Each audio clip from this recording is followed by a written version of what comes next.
Planning a family trip can feel like trying to solve a puzzle without all the pieces. How do you pick the right destination, keep everyone entertained, and not lose your mind in the process? Today, I'm sharing my simple 5-step travel planning process that will take the stress out of your next trip. Whether you're a first-time planner or a seasoned traveler looking for a refresh, this episode is packed with practical tips and advice to help you confidently plan a trip your whole family will love. Let's dive in. If you want to start traveling more with your family, this podcast is for you. Welcome to Wanderwise, a family travel podcast. I'm Megan Whitley Medlin, a mama of 4 with a serious case of wanderlust. Traveling with kids presents many challenges, but with the right tools in your toolbox, you can create unforgettable memories. Whether you enjoy exploring U.S. national parks or international destinations, this podcast is your ultimate resource to inspire your travels and help you craft well-thought-out itineraries for your family's next big adventure. Get ready to plan smarter and wander wisely. Your next adventure starts now. Hello, friends. Welcome back to Wanderwise, Family Travel Made Simple. I'm Megan, your host, a mom of 4, and someone who has definitely had their fair share of trip planning chaos.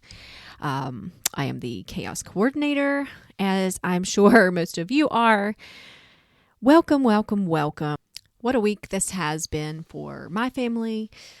We lost someone very close to us, my mother-in-law, and it's been one heck of a week for our family. But I am reminded as we look back through a lot of pictures and prepare to lay her to rest this weekend, I'm so thankful for all the time that we have had with her, and that includes a lot of family trips. We took a yearly beach trip with my husband's family, and we were retelling some stories this week about how she would always spend months deciding on a place for us to stay and just have it all sorted out so that everyone would be so happy. And then she would arrive to the house that we would be staying at, and she would rearrange a chair or maybe pull a chair from another room and just have everything just perfect so that when we all arrived, my husband's family and my sister-in-law's family, everyone would just be just right in her eyes.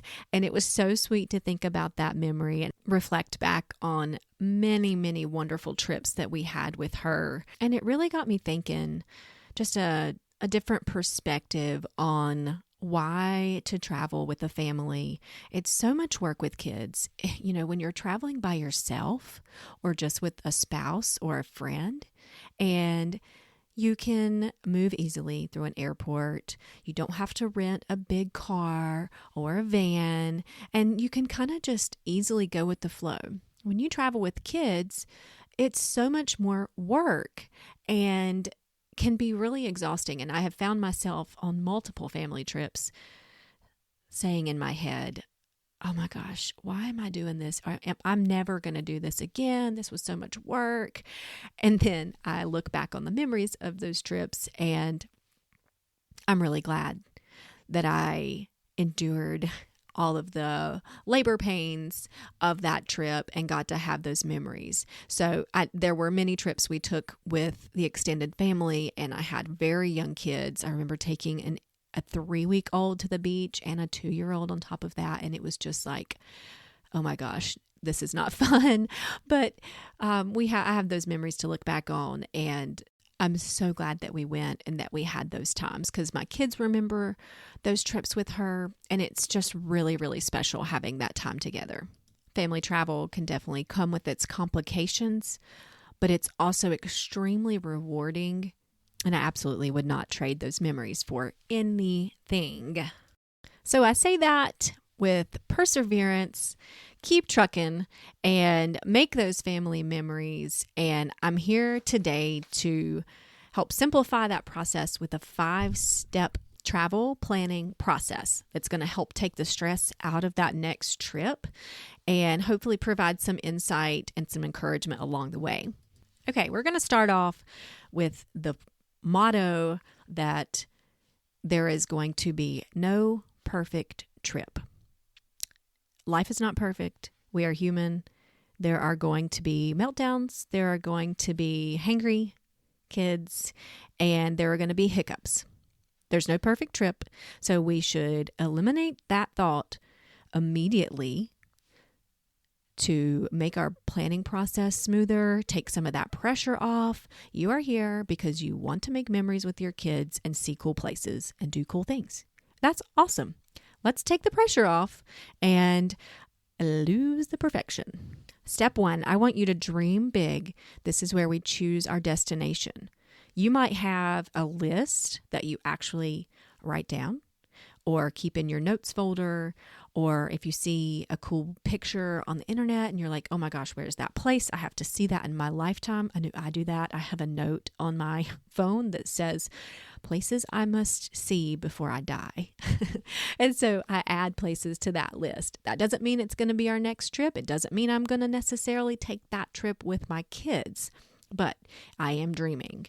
So every trip starts with a dream, and that's where you, either by yourself or with your partner or with the whole family, need to think about, where do you want to go?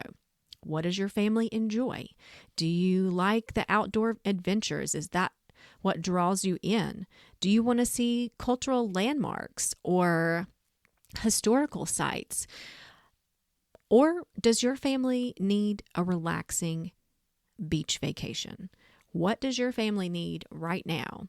So start there and just make that list out, and you're going to know what your family needs right now. Maybe you've had a really hectic fall or winter schedule. You've had a lot of sports, the holidays sort of, dragging you down. I hate to say that, but we all know what it takes to make that magic, and it's really exhausting for the ones in charge. So maybe you need a refuel, a refresh, and this next trip is going to be very relaxing, where you don't want to plan every activity. Or if you're looking for spring break, you've got a lot of days off of work coming up or school coming up, school holidays, and you're like, you know what? The weather's going to be better. We're going to kick off our spring break and just jam pack the schedule with some outdoor adventures and nature exploring. Whatever it is for your family, write all that down and start narrowing down with these parameters. You may want to consider the travel time or the season. Maybe your family is really wanting to head out to Utah and explore some national parks, but you don't really want to deal with the snow, which can be a factor in some parts of that state. So maybe that would not be the right season. I know with my family, we did a Utah trip, and it was early April, maybe late March, and we went to Bryce Canyon, and it was beautiful with the snow cover, but we didn't get to do any hikes. There were trails that were closed, and it just really was not a safe time for us to be out on cliff edges with 4 kids who like to slip and slide. So, consider that if you, consider the season as you're making these plans, and that will help you eliminate destinations, not forever, but for this particular upcoming trip. I don't want you to overthink this process. I always try to think, okay, even if I'm saying no to this destination now, it doesn't mean I'm cutting it off my list forever. It just means there's going to be a better alternative for the season, the budget, the amount of time we have to take away for this trip. What really matters is picking a destination that excites your entire family, or you, mom or dad, as the travel planner. So that is step 1. Okay, so you've narrowed down the top destination and what type of trip that you would like to take this time. Now it's time for step 2, which is going to be setting the foundation of your budgets and your budget and your exact dates. It's very important that we take this infinity calendar and we say, okay, it's going to be the 10th through the 16th or whatever it may be. Having those exact dates, and that could be based on, what you exactly have to take off from work. So sometimes that's decided for you, and sometimes you have a little bit more flexibility, especially if you're, say, a teacher and looking to travel in the summer. We can't just sit on a couple months' time thinking, okay, well, we'll go somewhere this summer and not have definite dates. As soon as you put dates on your calendar, it's as good as done. That is what the goal is, because we want to eliminate the opportunity for that trip to slip out of our grasp. And when it's on the calendar, it's important, it's an event, it's happening. All right, as for the budget, this can be varied for lots of different families, and it all depends on, do you have airline points that you want to use or credit card points that you would like to use towards this trip, which can help alleviate some of that cost. I'm not a points guru, but I'm learning and I'm trying, but that's not what this podcast is about. I do have a lot of recommendations as far as groups and helpful podcasts for that. If you're interested, you can leave that in the comments and we can chat about that. But you're going to want to determine where you're going to stay. Are you going to stay in one location and kind of day trip from there? Are you going to split it up into 2 locations, or are you going to, in the case of a road trip, if you've got a week, are you going to move hotels every couple of days? That's something to consider, because your accommodations are really going to eat somewhere between 40 and 60% of your overall budget, typically. Once I've decided on a destination that I'm going to be traveling to, the next thing I move to is the accommodations, because that is that availability, that pricing, that's going to really determine how we go from there. I'll just use an example here. We've done a lot of national parks, and we typically will maneuver around during our time if we've got that 7 to 10 day range, which is, I think, the sweet spot for some of these clusters of national parks. So, for example, in Washington State, we were going to visit the 3 national parks, which were North Cascades and Olympic National Park and Rainier National Park. So knowing that we were going to be going to different places, I started looking, okay, first, how many days would be ideal for each location? And from there, you segment out your time to eliminate some of the backtracking. National parks are sometimes clustered, but there's still quite a bit of driving in between those that are near each other in the same state. And so I would rather move locations multiple times and eliminate like really long drives every day. So that's something I focus on, is accommodations in this step 2. And, based on your budget, you may want to stay in a hotel with points, or for a family of 6, it pays off for us to stay in like a condo or a house type situation where we're able to get groceries and can fix meals at home. That is more budget friendly for us as a family of 6. You know what works best for your family. Maybe you like the fact that your hotel might have a pool. You don't have to really tidy up or anything before you check out. So that is all dependent on what your family prefers. But you do want to secure those accommodations very first, because that is going to be a big chunk of your budget. Then once your accommodations are locked in, you're going to start looking for flights if you need to travel by air to your destination. And, with flights, sometimes I book them out in advance. Sometimes I book them kind of a couple months out from the trip dates. It really just depends. I try to use flight trackers to keep up with fluctuations on price and just book it whenever the price seems right, anywhere from, low to mid range. But then again, if you're traveling with kids and you're trying to take advantage of school breaks, just expect to pay the premium. Your airfare is not going to be a good deal if you're going over Easter break. It's not going to work that way. So a lot of times I just look at it as that's the price of the flight. I've looked at this until I'm blue in the face. It's just time to book and get that behind us so we can move on to more exciting things. Then you're going to leave room in your budget for, of course, food and activities that you're going to do while you're in the destination. And that's going to be probably 20% of your overall budget. And that just depends on what you guys like to do as a family.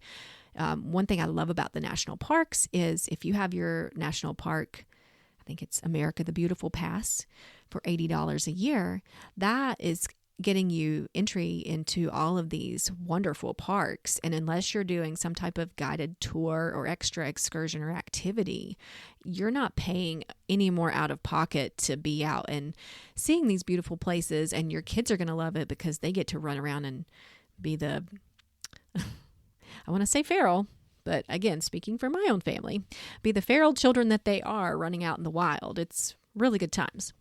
So you've got your destination and you've decided your exact travel dates, and you have budgeted out for your accommodations, your transportation, and your food and activities. I do want to touch on in that transportation, will you need transportation once you arrive in the destination? Are you renting a car, or are you taking local transportation, Uber, a metro, or are you on foot, say if you're in an urban destination? So keep that in mind too, because sometimes those prices can sneak up on you if you didn't plan to rent a car, but then you decide you do want to rent a car. Sometimes, especially with those open jaw itineraries where you are picking up the car in one destination and dropping it off in another, you're going to pay a premium for that convenience. But it does eliminate the backtracking and extra time it would take if you were looping your itinerary to start or finish at the same place you started. Food is such a variable for expenses. I know that we like to get groceries and fix meals or pack a cooler and take sandwiches and things like that. It saves a lot of money for us, but if your idea of a vacation is no meal prep or planning on your part, I totally understand that. You're just going to need to budget in for those 3 meals a day and all the snacks. Moving into the meat of your itinerary, and this is where a lot of excitement builds because you have the ability to plan this just tailored to your family. All the activities for everyone in your group. And I find best when I'm planning a trip to keep in mind the interest of each person that's traveling and try to have at least one thing that would resonate and be important for each person. And, there's going to be some overlap, like most everyone in my family enjoys an animal. Not everyone is going to enjoy a horseback ride. So, trying to tailor activities towards each family member and having something highlighted on the itinerary that they're going to enjoy. This is a great time to involve the family, and I find that if I decide on the destination on my own and I've got the dates picked out, it's a lot easier for the kids to get excited when I give them all of these options and they're able to say, oh, wow, I would really love to do that 4x4 ride. That sounds like a really good time. Versus, so where do you guys want to go? It's just a little bit of that overwhelm because there are so many options. But after you've decided the main details of your trip, it's really fun to get everyone involved in your day-to-day scheduling. While you're doing this, you're going to want to be careful that you don't overschedule your family's time, because even though all these activities sound really great and fun, if your back-to-back activities plus car time plus potentially a time difference, your kids are going to burn out really quickly, and it's that fun activity you planned is not going to be quite that fun. It may even be a major meltdown. So I really try to plan 1 or 2 key activities, just depending on what that is, especially taking advantage of the morning. Everyone's fresh, fed, happy.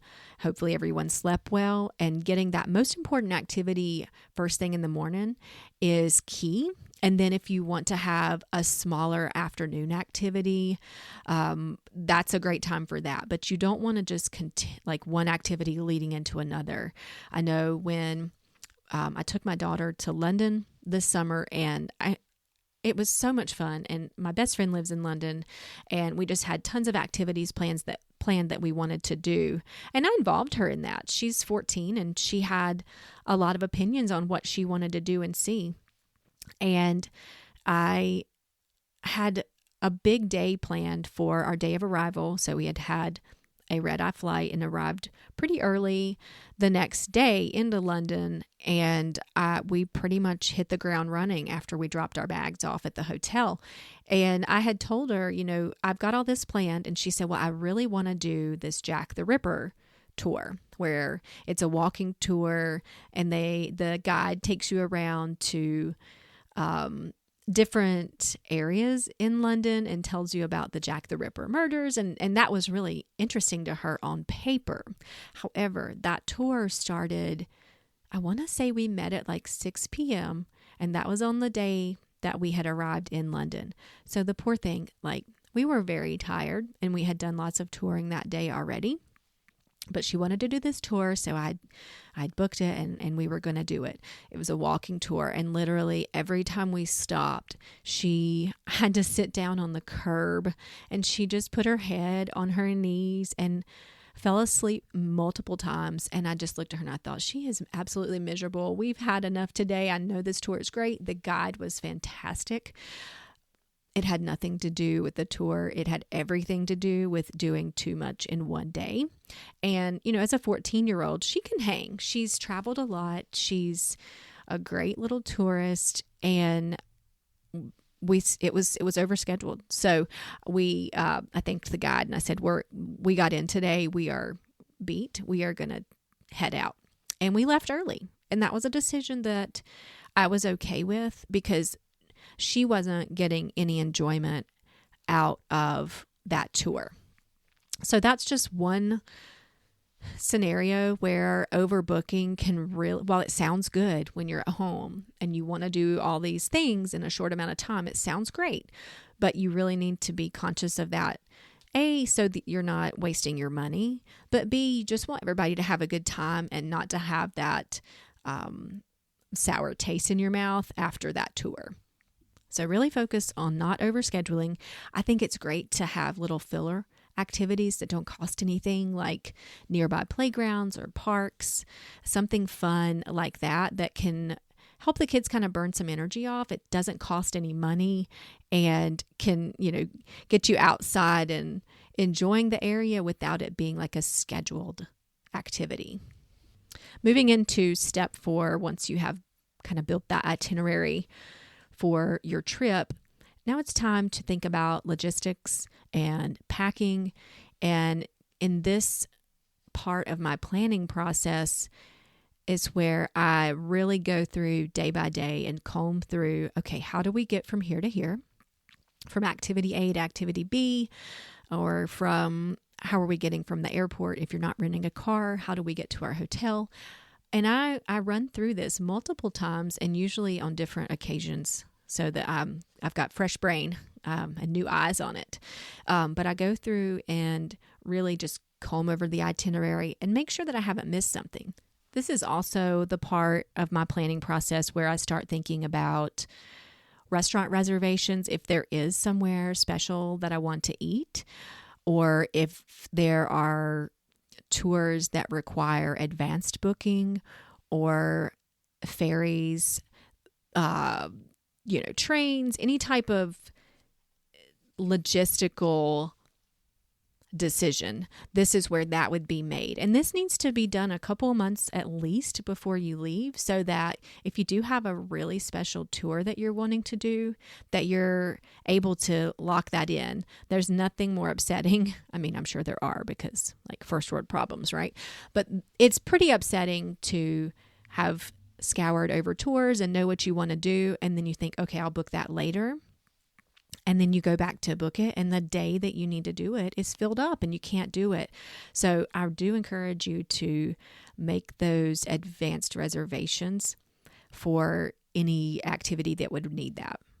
And not to get too far in the weeds here, but there are a lot of national parks and other places that are starting to implement or have been implementing for a few years the reservation system. So if you are trying to travel to Glacier National Park or Acadia, Zion, there's several, Yosemite has some, you need to make sure like early on that you're going to be able to get into the park that you're wanting to visit, that the whole reason you're making a trip. It would be devastating to try to plan a trip to Glacier and then you arrive, you've done all this stuff to get there, and oh, well, you didn't make a vehicle reservation, so you can't get into the park until after like 5 p.m. So know your destination in and out and make those reservations well in advance for things that matter. And while you're making your activities list and booking those tours, I would start making a note on your phone or a mental note. If that doesn't get lost in your brain, it certainly does in mine, or even like a physical note on a piece of paper. If an activity requires certain clothing, you need to probably write that down and start thinking ahead. I'm not asking you to pack 2 months in advance, but you will need to start making those purchases for certain clothing. If you are visiting Alaska, even in the summer, you're going to want to have certain base layers, maybe a rain jacket or a poncho. Make a list of those things so that you're not scrambling the last week before your trip trying to get all of these things, because there's going to be so much on your mind that very likely that you will miss something. And I know there are Walmarts and Targets everywhere, pretty much. But going on a trip knowing you are confident with what you have packed is going to give you that extra security leading into your trip. In step 5, booking with confidence, I want to talk about the process of booking. And I kind of listed this out already, but I just want to be really clear on how I book my trips, kind of the order of operations, you could say.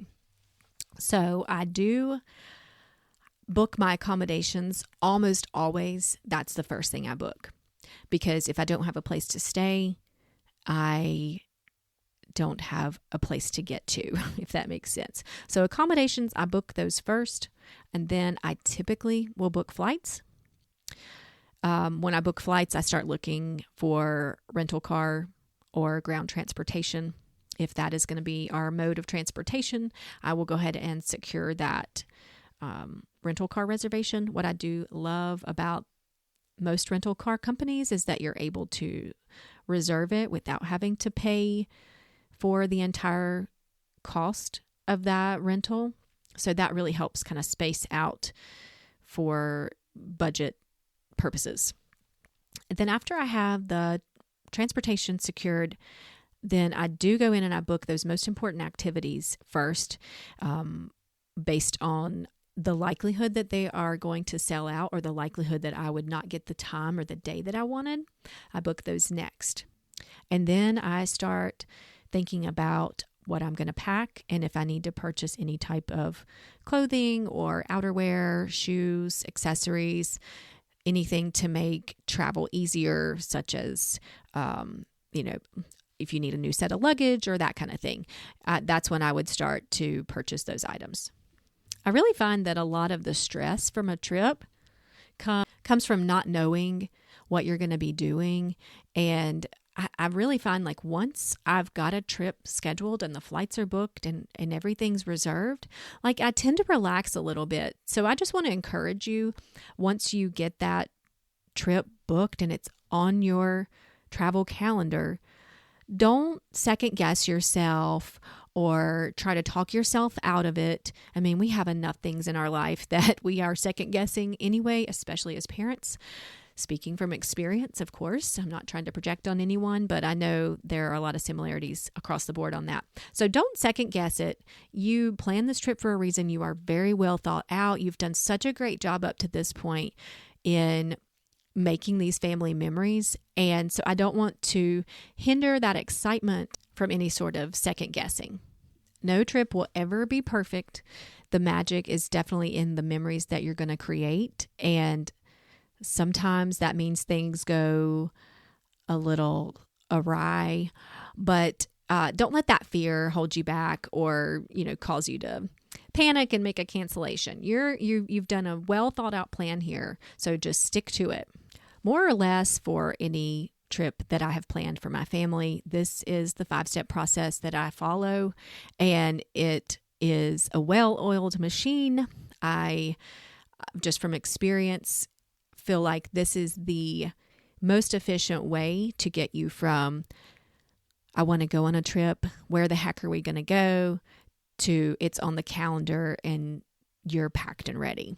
That is my goal, and a huge goal of this whole podcast was to make that a simpler process. And sometimes you just need steps laid out for you to follow and to make that a success. So just to recap on those 5 steps: dream big and choose that destination. You're going to set the foundation, establishing your budget and your dates, building that itinerary, picking activities that everybody would love and focused on individual interest, keeping it simple, plan out your logistics and packing, and then booking with confidence, locking in those plans and getting excited because your family is going to be going on an epic trip. I hope this episode has shown you that planning a family trip doesn't have to be overwhelming. With the simple process and some inspiration, you can create a trip your whole family is going to enjoy and look back on for a really long time, and have those memories, those shared experiences, which is one of the greatest gifts we can give our children. If you are looking for more travel tips, please join my private Facebook group that is linked in the show notes. Or if you are like, you know what, I am so busy, this is so far over my head, I just need some help, I do offer customized trip planning. I can do it one of 2 ways, where I provide a completely customized itinerary and you go and book all the things, or I can be a full service advisor for you and provide that plan as well as service those bookings, and you just show up and enjoy it. So all those things will be linked in the show notes. I am so excited to hear where you're going next. I hope you'll write me and tell me about those trips you have coming up. Until next time, wander wisely. Thanks for joining another episode of Wanderwise. I hope you're feeling inspired to plan your family's next unforgettable adventure. Join the community in my private travel Facebook group, linked in the show notes, for more travel tips and ideas. If you'd like a customized plan for your next vacation, fill out the form in the show notes to get started. Until next time, wander wisely.